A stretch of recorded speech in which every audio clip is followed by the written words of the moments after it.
Berkata musannif rahimahullahu ta'ala dalam hadis yang ke-9, an Abi Hurairah radhiyallahu ta'ala anhu qala Rasulullah sallallahu alaihi wasallam bada'al islamu ghariban wa sayaudu kama bada'a ghariban fatuba lil ghuraba, rawahu Muslim. Artinya, daripada Sayyidina Abu Hurairah radhiyallahu ta'ala anhu, ia berkata, telah bersabda Rasulullah sallallahu alaihi wasallam, Islam mulai berkembang dalam keadaan asing, dan ia, yakni Islam, akan kembali asing pula. Maka beruntunglah orang-orang yang asing. Hadis riwayat Imam Muslim. Hadis ini Rasulullah sallallahu alaihi wasallam menyatakan berkenaan tentang agama Islam. Agama Islam ni agama yang diredai oleh Allah. Inna dina indallahil Islam.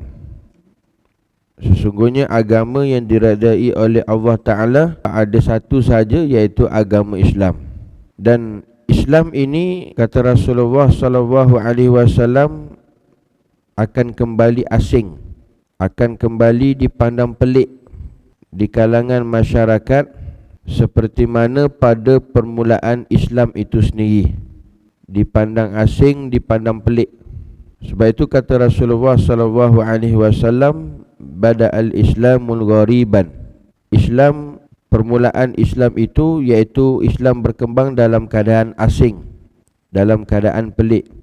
Kalau kita lihat dalam awal penyebaran agama Islam yang disampaikan oleh Rasulullah sallallahu alaihi wasallam, ianya dalam keadaan yang sangat asing dari pandangan masyarakat, dan pandang pelik apabila Nabi Muhammad sallallahu alaihi wasallam menyebarkan agama Islam, kerana pada mereka pada ketika itu di Mekah, mereka sangat asing dan tidak pernah melihat keadaan sebelum ini yang disampaikan oleh Nabi sallallahu alaihi wasallam, dan oleh itu menyebabkan rasa pelik. Ini agama mai datang daripada mana ni?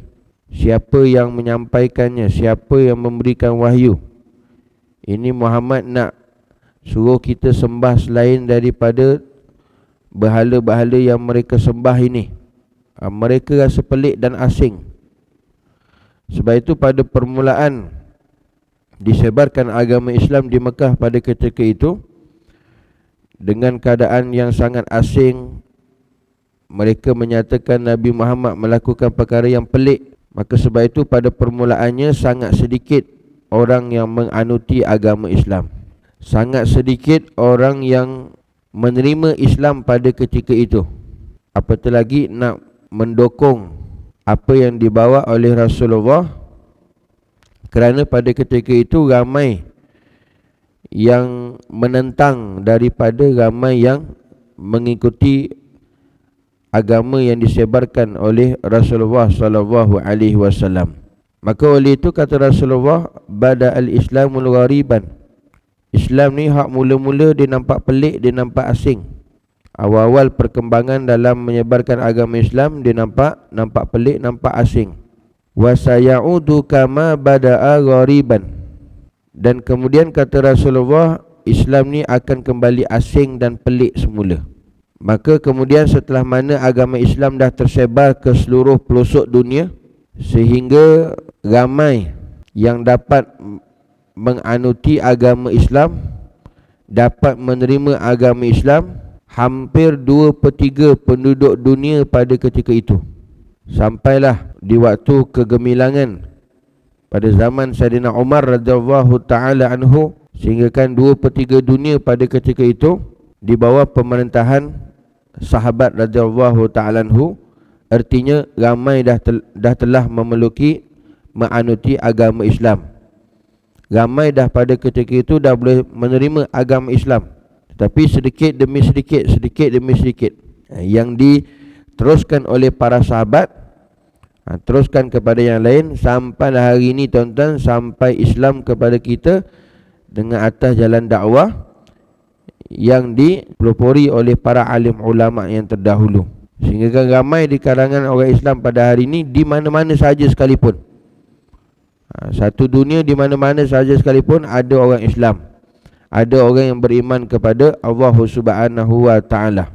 Namun dah bila mana ramai dah yang boleh menerima Islam, menganuti Islam, tak kira apa bangsa dia sekalipun, di mana dia berada, maka akhir zaman hari ini kata Rasulullah, wasaya'ud kama bada'a ghariban, dan Islam ni akan kembali nampak asing, nampak pelik kembali seperti mana mula-mula dulu.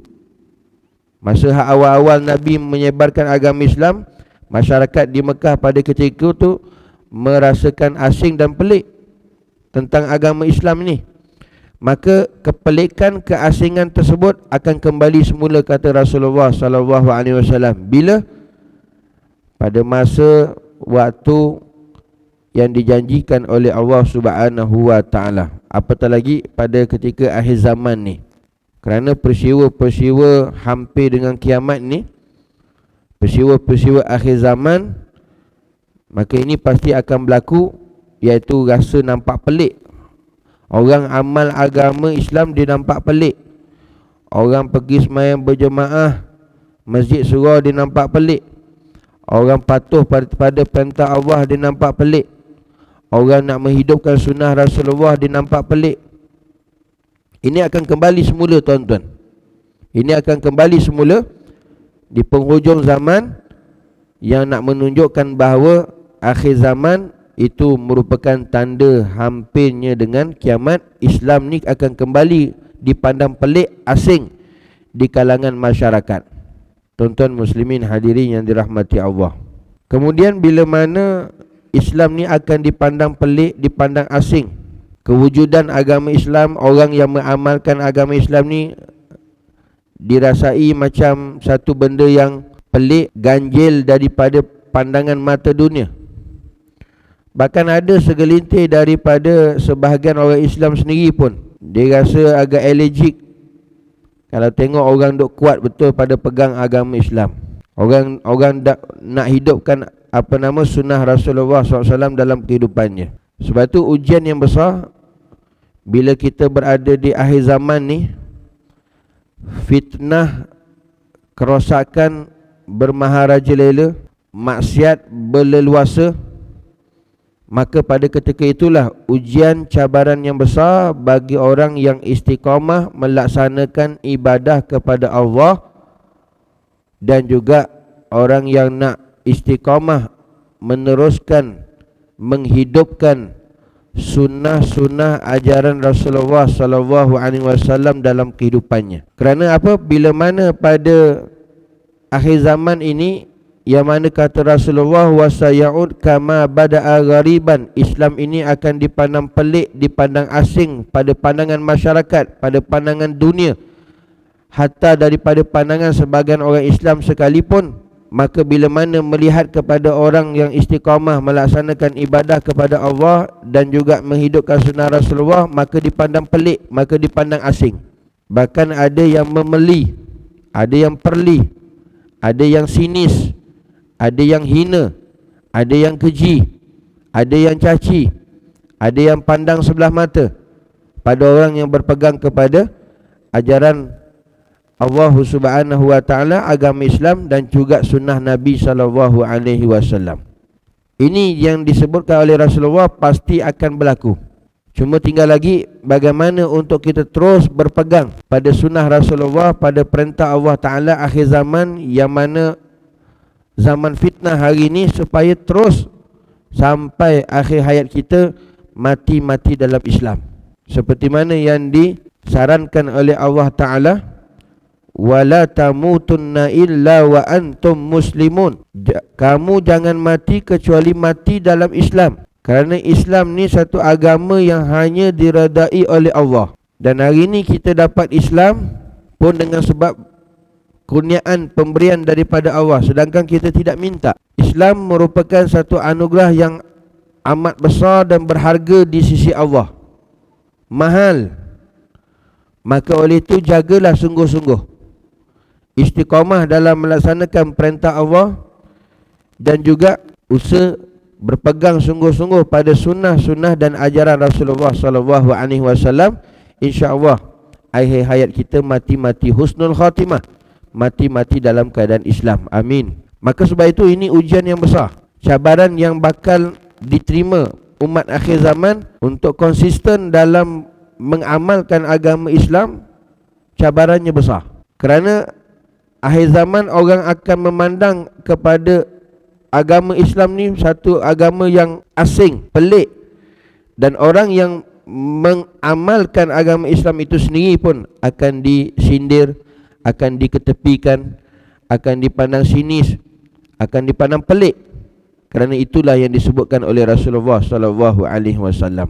Maka oleh itu Rasulullah SAW menyatakan dalam satu riwayat, orang yang mana pada ketika zaman fitnah hari ini Islam tu dipandang asing dan pelik, tapi dia tetap istiqamah, dia tetap menjaga iman dia, dia tetap menjaga akidah dia, dia usaha jaga sembahyang fardu 5 waktu dengan berjamaah, dia usaha juga untuk tetap belajar menuntut ilmu, dia tetap juga jaga zikrullah, sentiasa dia ingat kepada Allah, sentiasa menjaga perhubungan di antara sesama Muslim, tidak usaha untuk melakukan perpecahan antara satu sama lain, dan dalam setiap amal ibadah dia cubakan untuk ikhlas semata-mata lillahi ta'ala. Maka orang yang macam ini, tuan-tuan, kata Rasulullah SAW, man ahya sunnati faqad ahabbani wa man ahabbani kana ma'il fil jannah. Kata Rasulullah SAW, siapa yang menghidupkan sunnah aku, menghidupkan amalan-amalan yang aku ajar, supaya kamu dapat amalkan, dapat diteruskan amalan-amalan sunnah Rasulullah, walaupun kamu zaman fitnah, zaman yang penuh cabaran, kamu dapat hidupkan kembali.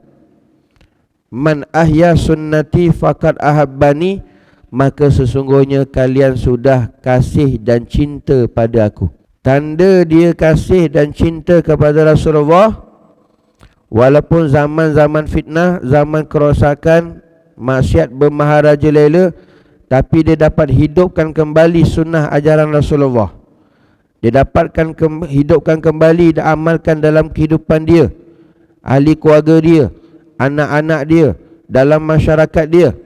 Faqad ahabbani, kata Rasulullah, maka sesungguhnya kalian cinta pada aku. Tapi tak ramai, tuan-tuan, tidak ramai, segelintir sahaja, kerana cabarannya sangat besar. Cabarannya sangat besar. Lalu kata Rasulullah, wa man ahabbani kana ma'il fil jannah, dan barang siapa yang kasih cinta pada aku lantaran dia menghidupkan, mengamalkan sunnah-sunnah ajaran aku di zaman kerosakan ini, di zaman mana Islam tu dipandang asing dan pelik, kana ma'i fi jannah, akhirat nanti mereka ini akan bersama aku di dalam syurga Allah Subhanahu wa ta'ala. Besar ganjaran, tuan-tuan, orang yang dapat istiqamah menghidupkan sunnah ajaran Rasulullah pada zaman Islam itu dipandang asing dan pelik, maka ganjarannya sangat besar.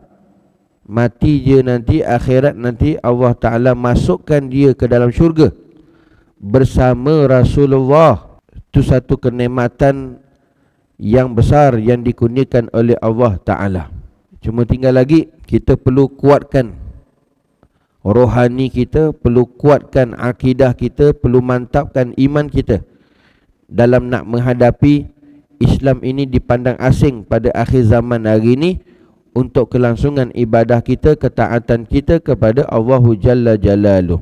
Dan juga disebutkan oleh Rasulullah SAW, bagi orang yang istiqamah berpegang sungguh-sungguh pada ajaran Allah Ta'ala, pada ajaran Islam, berpegang sungguh-sungguh pada sunnah Rasulullah pada zaman kerosakan umat hari ini, apa kata Rasulullah SAW, man tamassaka bi sunnati indal fasadil ummah falahu mi'ati syahid. Kata Rasulullah SAW, Siapa yang berpegang sungguh sunnah aku, ajaran aku, perintah Allah Ta'ala, berpegang kepada agama Islam, menghidupkan sunnah Rasulullah, dia berpegang sungguh pada sunnah aku ketika mana zaman kerosakan umat hari ini. Orang yang buat maksiat dipandang biasa, orang yang mengamalkan perintah Allah dipandang pelik, tapi dia tetap berpegang pada sunnah Rasulullah di zaman kerosakan umat hari ini, maka Allah Ta'ala beri dia pahala 100 pahala mati syahid. Allah Ta'ala berikan dia pahala 100 pahala mati syahid. Bukan seorang, bukan 2 orang, bukan 10 orang, tetapi 100 pahala mati syahid. Dengan satu amalan sunnah dia pegang, dia istiqamah, dia teruskan, dia amalkan. Walaupun ramai pada ketika itu hanyut dengan kehidupan dunia, fitnah akhir zaman hari ini, tapi dia tetap amalkan, dia tetap berpegang, dia tetap hidupkan sunnah ajaran Rasulullah. Pada zaman kerosakan umat ini, Allah Ta'ala beri dia pahala-pahala 100 pahala mati syahid. Satu amalan sunnah, tuan-tuan, walaupun dianggap remeh, dianggap biasa, amalan tersebut, sunnah tersebut, tapi dia istiqamah, dia berpegang, dia tak kisah orang kata apa, dia tak peduli apa orang kata, apa orang nak kata, katalah, tapi dia tetap berpegang pada ajaran sunnah Rasulullah. Maka setiap amalan yang dia berpegang sungguh-sungguh, dia amalkan tu setiap hari, maka diberikan pahala-pahala 100 pahala mati syahid. Masya Allah, tabarakallah. Tuan-tuan, ini satu cabaran yang besar dan ganjaran yang besar bagi orang yang Allah Subhanahu wa Ta'ala beri taufik dan hidayah, mudah-mudahan kepada kita, untuk kelangsungan dan ibadah ketaatan kita kepada Allah Subhanahu wa Ta'ala, untuk kita konsisten dalam agama Islam. Walaupun perkara ini pasti akan berlaku dan sedang berlaku ke arah apa yang disebutkan oleh Rasulullah sallallahu alaihi wasallam. Kerana sebahagian orang Islam sendiri pun, tuan-tuan, apabila ada orang yang berpegang dan menghidupkan ajaran Islam, menghidupkan perintah Rasulullah, menghidupkan sunnah Rasulullah, sampaikan ada orang Islam sendiri pun dia merasa ganjil, dia merasa pelik, dia rasa aneh dengan orang-orang Islam yang macam ini, yang rajin pergi masjid, yang rajin belajar, yang rajin selawat, yang rajin istighfar, yang rajin zikrullah, yang rajin menuntut ilmu, yang rajin sedekah, yang rajin baca Quran. Ada nanti sebagian orang Islam sendiri dia rasa pelik, dia rasa ganjil, dia rasa aneh melihat orang yang istiqamah, komitmen, iltizam mereka dengan agama Islam. Maka seorang Islam yang istiqamah, iltizam dengan ajaran agama Islam ini akan dipandang sinis, akan dipandang pelik, dipandang aneh oleh masyarakat, dan sebenarnya sukar untuk diterima sebagai seorang individu yang sebenarnya mereka itu disebabkan terpedaya dengan dunia, hanyut dengan fitnah akhir zaman hari ini, sehingga kan dia sendiri sebagai orang Islam merasa pelik dan aneh serta asing dengan agama Islam itu. Tuan-tuan muslimin hadirin yang dirahmati Allah, contoh tuan-tuan yang boleh kita lihat pada hari ini yang nampak Islam dipandang asing, aneh, pelik di kalangan orang Islam sendiri, apa yang disebutkan oleh ulama, umpamanya kalau ada satu program,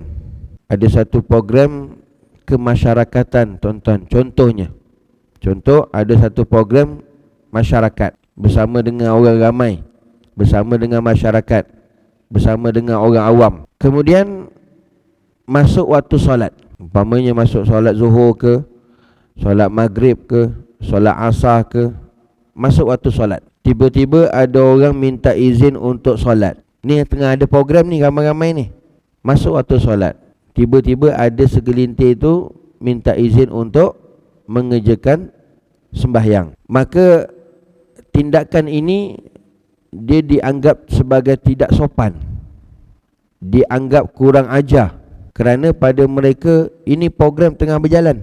Kenapa pula nak stopkan pula, kemudian nak sembahyang pula, cari tempat dan sebagainya. Sedangkan orang yang tidak solat, dia tak dipandang pelik, tak dipandang aneh dah. Kerana pada ketika itu, tuan-tuan, perbuatan orang yang meninggalkan solat dia tidak dikira sebagai pelik, asing dan aneh. Tetapi orang yang mengerjakan solat itu dipandang asing, pelik dan aneh. Sehingga kan kadang-kadang nak melaksanakan solat pada ketika itu pun rasa malu, rasa segan.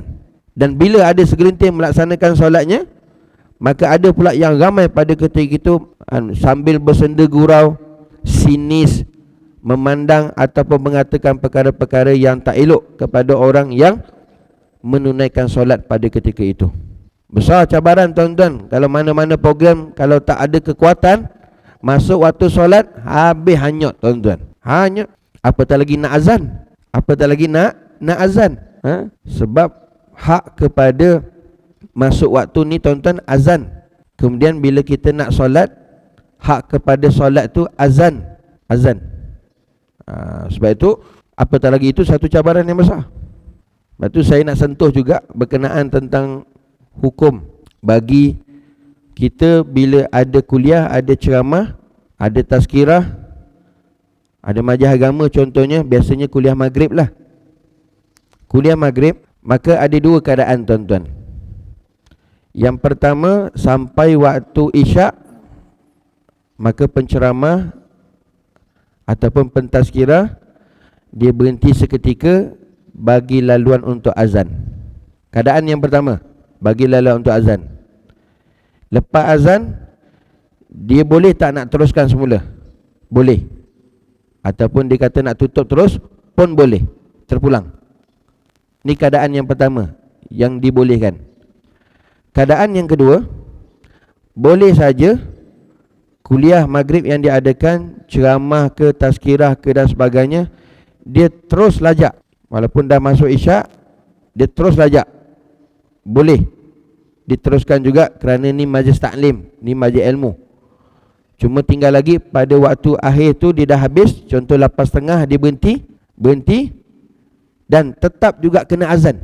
Tetap juga kena azan. Sebab kita nak dirikan solat fardu isyak. Itu hukum fiqh dalam mazhab Syafi'i. Cuma tinggal lagi ada setengah masjid, setengah surau, dia turun kamat je, dia tak azan. Kerana apa? Hak kepada solat ni azan. Bila nak mendirikan solat, azan. Maka itu hukumnya. Jadi maka oleh yang demikian, tak salah kalau kita berhenti seketika bagi laluan azan, ataupun dia teruskan juga, maka sampai penghujungnya berhenti, kemudian azan dulu, pun tidak salah. Yang pertama tadi dia bagi berhenti, dia bagi azan, dia bagi laluan untuk sambung balik kuliah, pun boleh, pun tidak salah. Kerana waktu kuliah lepas maghrib, ceramah ni dipanggil waktu muasa', waktu yang luas. Tuan-tuan nak buat ceramah lepas maghrib, dia nak habis pukul 9 boleh, pukul 10 boleh. Tapi yang penting cuma kaedahnya tadi. Kalau sama ada nak bagi laluan azan lepas tu sambung pun boleh, ataupun straight terus pukul 9 berhenti, kemudian azan dulu, barulah iqamah. Ini kena kembali semula tuan-tuan. Ajaran hukum yang disebut dalam mazhab kita Syafi'i. Sebab tu bila kita tidak ada ilmu, kita akan cakap macam-macam. Kita ikut kepahaman kita. Dah lah tu Ustaz, habis dah masa dah ni. Allahu Akbar. Itu tak ada adab tuan-tuan. Minta maaf cakap, tak ada adab. Dan bukan menggambarkan seorang yang berilmu. Al-ilmu imamul amal. Ilmu tu ketua dalam beramal. Ada ilmu tuan-tuan beres, dia akan jadi orang yang muadab, beradab dalam setiap apa jua sekalipun. Lepas tu ilmu ni sangat penting dalam kehidupan kita. Lagi apatah lagi dalam kita nak melaksanakan perintah Allah Ta'ala, sunnah Rasulullah Sallallahu Alaihi Wasallam. Tuan-tuan muslimin hadirin dirahmati Allah, ini satu contoh yang disebutkan oleh ulama. Kalau ada satu program masyarakat, tiba masuk waktu solat, nak melaksanakan solat, ujian yang sangat besar. Kadang-kadang bila buat juga, maka dipandang sinis, pelik, aneh dalam masyarakat kita tuan-tuan. Inilah merupakan kita kena terima hakikat. Akhir zaman kata Rasulullah, Islam tu akan dipandang asing, dipandang pelik, akan dipandang sisih dalam masyarakat, hatta dalam diri orang Islam tu sendiri. Ini yang berlaku tuan-tuan. Maka cabaran yang besar daripada hadis ini tuan-tuan, bagaimana untuk kita iltizam, konsisten, istiqamah terus melaksanakan perintah Allah Subhanahu wa taala, dan untuk kita menghidupkan terus sunnah-sunnah ajaran Rasulullah sallallahu alaihi wasallam. Dan akhir zaman macam ini tuan-tuan, jangan lupa doa yang diajarkan oleh alim ulama supaya terus Islam, iman, akidah, hidayah, taufik terus istiqamah dalam kehidupan kita. Rabbana la tuzigh qulubana ba'da idh hadaitana wa hab lana min ladunka rahmah innaka antal wahhab. Doa ni jangan lupa tuan-tuan, dibaca setiap kali lepas sembahyang. Setiap kali lepas solat jangan lupa baca doa ini. Rabbana la tuzigh qulubana, ya Allah jangan kamu pesongkan akidah, iman, Islam dalam hati kami. Ba'da is hadaitana, setelah mana kamu berikan Islam, hidayah, taufik kepada kami. Jangan kamu pesongkan, jangan kamu tarik balik ya Allah. Ba'da is hadaitana wa hab lana min ladunka rahmah innaka antal wahhab. Ini doa mudah-mudahan dikuatkan iman, dikuatkan Islam, dikuatkan akidah kita kepada Allah Subhanahu wa taala. Mudah-mudahan kita diselamatkan daripada fitnah akhir zaman, kita dikuatkan iman kita, istiqamahkan kita oleh Allah Subhanahu wa taala pada agama Islam. Mudah-mudahan kita teruskan ketaatan kepada Allah menjadi asbab mati husnul khatimah, akhirat kita dimasukkan syurga oleh Allah Subhanahu wa taala. Allahumma amin, amin ya rabbal alamin. Mudah-mudahan kita dapat amal dan sampaikan. Insya-Allah kita temu pada pertemuan yang akan datang. Hadza wabillahi taufiq wal hidayah. Wassalamualaikum warahmatullahi wabarakatuh.